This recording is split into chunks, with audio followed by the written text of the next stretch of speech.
and welcome to the Explaining History podcast. And today I want to talk about one of the less documented episodes at the end of the Spanish Civil War, and that is the flight of 500,000 Spanish Republicans across the Pyrenees into France, and how they were actually treated when they got to France. The great refugee crisis that we know about occurred at the end of the Second World War. This is popularly multiple refugee crises as people fled from the Red Army as guest workers or forced workers in Germany at the end of the war, tried to get home, and there were multiple problems for the new United Nations and its various agencies to deal with. But there was a huge refugee crisis as well in 1939, as the men and women and children fleeing Franco's murderous regime that is installing itself in Spain after 3 years of bloody civil war, attempted to escape. So by late October 1938, the Republican government, as we know, is on the verge of collapse. There was just, for example, 17,000 rifles left to defend Catalonia, and when Barcelona fell in January 1939, hundreds of thousands of refugees left Catalonia, fearing the bloodletting that was going to ensue when the nationalists, Franco's nationalist forces, had conquered Republican parts of Spain.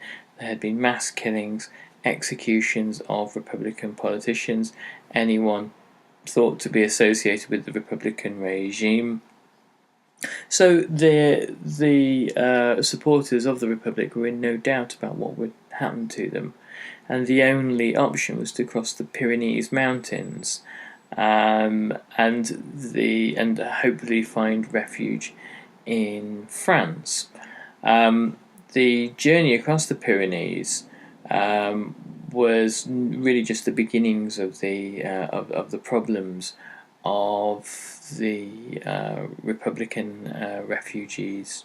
However, the political weather had been changing in France. In 1936, there had been a popular front government under Léon Blum, a socialist prime minister, and the possibility of France offering more aid to Republican Spain increased during that year.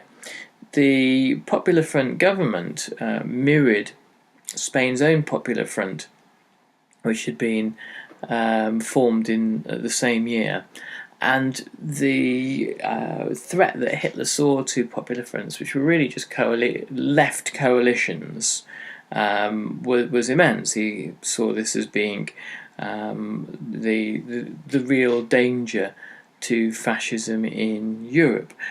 Stalin also disliked Popular Fronts. He thought that they represented a democratic path to socialism, which was the opposite of Soviet communism, and therefore it represented a challenge to his authority as the key figure within world revolution. So this was kind of a promising as far as the Republic in Spain was concerned. However, in 1937, Léon Blum's government falls. The conservative right in France uses rather kind of manufactured popular protests against the Popular Front in order to come to power. Blum's successor, Edouard Daladier, who would famously, with Chamberlain, negotiate with Hitler at the Munich agreement, the Munich conference, handing over the Sudetenland to Germany. Daladier was far less inclined to look favourably upon the Spanish Republic, and was far more inclined with Britain to starve it of badly needed funds and equipment. As far as Daladier was concerned, the Republic was really a kind of one of Stalin's outposts in southern Europe, and the French were unprepared for the influx of refugees, as they spent much of their time and energies focused on Germany and what Hitler appeared to be planning. In response to the trail of refugees coming across the mountains, the French established camps across southern France for hundreds of thousands of Spanish exiles to be interned in. There were, in some cases, just barbed wire enclosures laid out across beaches in the Mediterranean, obviously lacking shelter, lacking sanitary facilities or cooking facilities. And in 6 months, 14,672 refugees died in these camps from malnutrition and dysentery. Now, those kinds of statistics, it would be interesting, perhaps an entirely different academic study, to compare those kinds of statistics to death rates of the various different kinds of prisoner of war, internment, and other camps during the Second World War. Perhaps they would not be quite as acute as some of the Nazi or other camps, but they would be contenders for crimes against humanity.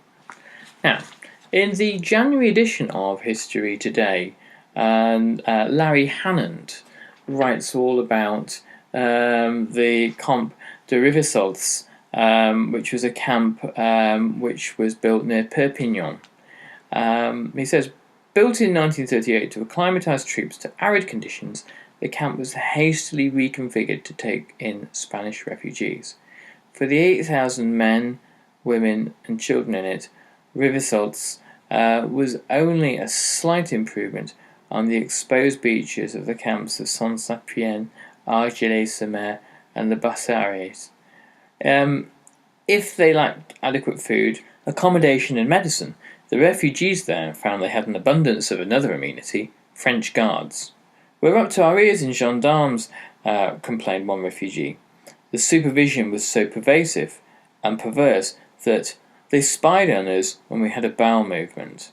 The French guards were renowned for treating the interned Spanish refugees badly, behaving violently towards them, robbing them, and treating them generally like the unwelcome guests who had been imposed on France. And it's interesting to consider politically where these jailers were probably coming from. The shift towards the reactionary right in France, and also the undercurrent of resentment by police and army officers and the kind of the bastions of the right in France against the French left were being taken out on refugees from the now defunct centre-left state to the south. In the collection of essays on the 20th century by Tony Judd, Reappraisals, which I urge everyone to read, it's a brilliant, brilliant book, he writes an essay on reviewing a book on the fall of France.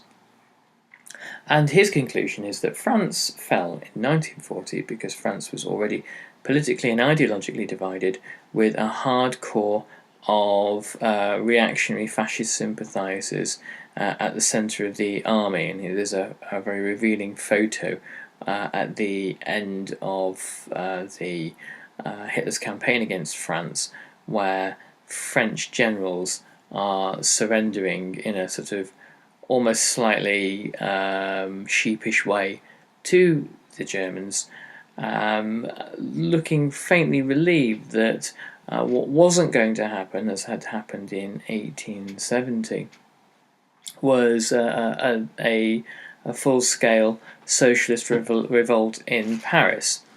One of the things that's true about this period of time is that there is a kind of a great ideological civil war, a great sort of political civil war, not of the shooting variety, happening in France during the 1930s. And the politics of the reactionary right can be seen manifested in the actions of the prison guards just mentioned. The ill treatment of the Spanish was designed to encourage them to go back to Spain. Some did, despairing of their treatment in France, and when they reached the border, they were arrested by the Guardia Civil, and jailed, and in some cases executed.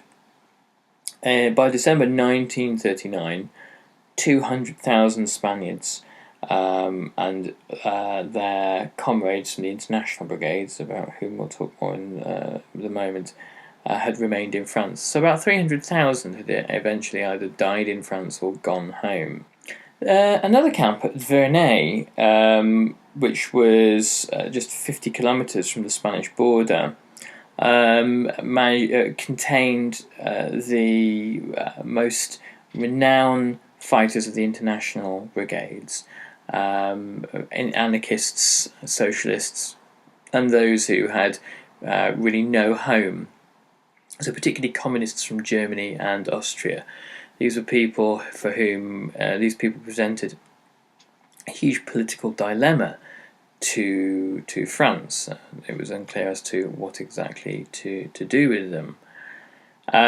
6 months after the first wave had arrived at Vernay, another wave of anti-fascists were sent there. So to continue the story, Larry Hannant writes, 6 months later, they were joined by another wave of anti-fascists. When Germany declared war on September 1st, 1939, France turned sour on another group of 3 million exiles living in its midst. Over the previous 6 years, these outcasts had fled Nazi Germany, Fascist Italy, and the authoritarian regimes of Eastern Europe and the Balkans. Arthur Kessler was one of them. Born in Hungary, Kessler had been a member of the Communist Party of Germany from 1931 to 1938, before leaving it in disgust on hearing of Stalin's Moscow show trials. During the grim summer of 1939, as Europe hung on tenterhooks over who might be Hitler's next victim, Kessler was lying low in southern France. He was supposed to be writing what would become his best-selling anti-communist novel, Darkness at Noon, but it was hard to keep his mind on fiction. Any sense of calm, he wrote later in his memoir Scum of the Earth, was drowned out by a tide of xenophobia sweeping over France with morbid rapidity. As one of the hated foreigners with dubious political sentiments, Kessler was arrested a month after the war began and interned at the Vernay camp. At the time, he thought the conditions were even below the level of Nazi concentration camps, though 30 of the men in his barrack could make the comparison with greater authority. They had all suffered periods of imprisonment at Dachau, Oranienburg, and Wolfsbüttel. If somebody screamed at night in our barracks, we knew he had dreamt of the Gestapo. And regaining consciousness, he recognized with relief the smell of the smell of relief of the rotting straw of Vernay, Kessler caustically observed. One hut at the camp, nicknamed the Leper Barrack, was made up of 350 veterans from Spain. They were remnants of the international brigades, once the pride of the European revolutionary movement, the vanguard of the left. Kessler recalled that even the most wretched in other hutments looked upon these with a mixture of horror and dismay. None of them possessed a change of shirt or socks, and they went about naked under a thin, ragged shirt. The barrack was infested with vermin and disease. Compared with these ravaged souls, even with internees in his own barracks, Kessler was fortunate. Influential friends in England had put pressure on the French government, and after 3 months at Vernay, he was released. Kessler was one of the last to reach freedom. as he related a week after France capitulated to Germany on the 22nd of June 1940. The Gestapo made its first visit to the Verney camp. What a find for Himmler's black-clothed men! 300,000 pounds of democratic flesh, all labelled, alive, and only slightly damaged. So here is a curious and terrible irony, that when the Nazis managed to conquer France, there was already a pre-existing concentration camp system with internees from across Europe who were all vociferous anti-Nazis, ready to be handed over to the Gestapo.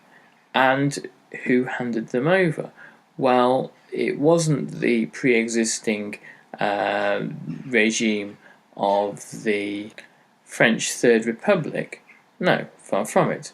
It was the new Vichy regime, who were comprised of the fascist sympathisers and overt fascists, people in the guise of people like Pierre Laval, who had been simmering with their discontent against democratic norms and their own notions of anti-Semitism and anti-communism.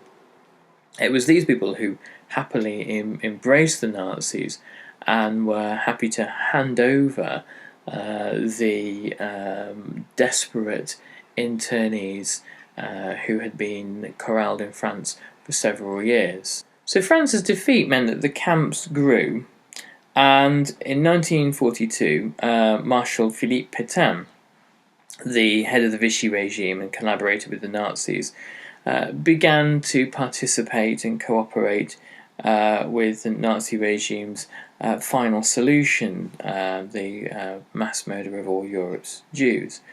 This meant that Jews, Roma, and dissidents and Spanish Republicans were moved from French internment to camps in Germany, Austria, and Poland.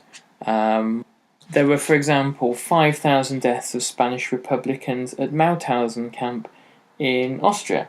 Before the fall of France, some Spanish internees managed to find deployment with the French Foreign Legion in North Africa, and when France fell, they were able to break away from the control of the replacement Vichy regime, and join the Free Forces, the Free French forces in Africa, to fight alongside the British and other allies.